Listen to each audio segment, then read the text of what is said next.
দামিনী এবং দিশা নদীর দুই পাড়ে তাদের শ্বশুর বাড়িতে সংসার করে, কিন্তু দুই পাড়ের মধ্যে সামান্য এটাই পার্থক্য যে নদীর এক পাড়ে বড়লোক পরিবার বসবাস করে, আর অন্য পাড়ে যেখানে আলো পৌঁছায় না ভাঙাচোরা সেই দিকে গরিব পরিবার বসবাস করে।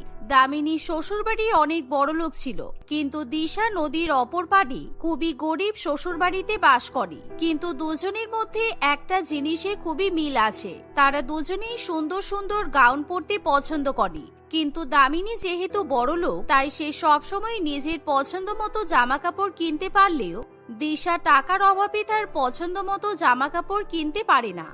এমনই একদিন, এই দেখো সুজয়, আমার মা শহর থেকে আমার জন্য কত সুন্দর একটা গাউন পাঠিয়েছে। আমাদের নদীর ধারে এরকম ভালো ভালো শপিং মল নেই, তাই আমি আমার পছন্দ মতো গাউন কিনতে পারি না। সেই কারণে মা আমার জন্য এই গাউনটা পাঠিয়েছে। দামিনীকে সেই গাউনটা পরে সত্যিই খুবই সুন্দর দেখায়, তাই সে তখনই সেই গাউন পরে নদীর পাড়ে ঘুরে বেড়াতে শুরু করে। এমন সময় নদীর ওপার থেকে দিশা তাকে দেখতে পায়, আর দামিনীর সেই গাউন দিশার খুবই পছন্দ হয়। দিদি, তোমাকে কতবার বলি তুমি একটু এই পারে এসে ঘুরে যাও আর আমাদের সঙ্গে দেখা করে যাও, কিন্তু তুমি আমাদের বাড়িতে আসতেই চাও না। আমি মানছি আমরা গরিব, কিন্তু তাই বলে আমরা তো প্রতিবেশী বলো, শুধুমাত্র নদীর এই পার আর ওই পারের দূরত্ব, তবুও তুমি আসতে চাও না। এই ভিখারি, চুপ করো, আমার খেয়ে বসে কাজ নেই। আমি এখন নদীর ওই পারে তোমাদের বাড়িতে ঘুরতে যাব। তোমরা যেমন গরিব, তেমনি তোমাদের নদীর ওই পারে সবসময় ময়লা আর নোংরা পড়ে থাকে। তাই আমি যদি আমার এত দামি গাউন পরে নদীর ওই পারে ঘুরতে যাই, তাহলে আমার দামি গাউন নোংরা হয়ে যাবে।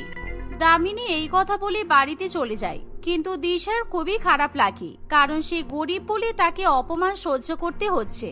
এমন সময় দিশা মন খারাপ করে যখন বাড়িতে যাবে, তখন সে দেখে যে নদীর পাড়ে ময়লার মধ্যে একটা ছেঁড়া খোড়া গাউন পরে আছে। কিন্তু সেই গাউনটার রং এতটাই সুন্দর যে দিশার ভীষণই পছন্দ হয়ে যায়, তাই সে আর গাউনটা না নিয়ে থাকতে পারে না। বড়লোকেরা কেমন জিনিসপত্র অপচয় করে, কত সুন্দর দামি গাউন পরবে না বলে ময়লার মধ্যে ফেলে দিয়ে গেছে। দামি জিনিস নদীর কাদার মধ্যে পড়ে একেবারে নোংরা হয়ে গেছে। যাই, আমি বরঞ্চ গাউনটাকে তুলে নিয়ে আসি। এই বলে দিশা নদীর কাদার মধ্যে থেকে সেই দামি গাউন তুলে নিজের ঘরে নিয়ে যায়, কিন্তু দুঃখের বিষয় সেই গাউনটা অনেক জায়গায় ছেঁড়া থাকে। তাই দিশা প্রথমে গাউনটা পরিষ্কার করে নদীর পাড়ে শুকিয়ে নেয়। গাউন শুকিয়ে নেওয়ার পর সেলাই মেশিন দিয়ে সে সুন্দর করে গাউনটা সেলাই করতে শুরু করে, আর এভাবেই সেই গাউনটা একেবারে নতুন হয়ে ওঠে। দিশা যখন সেই গাউন পরে নিজেকে আয়নায় দেখে, তখন সে নিজেকেই চিনতে পারে না।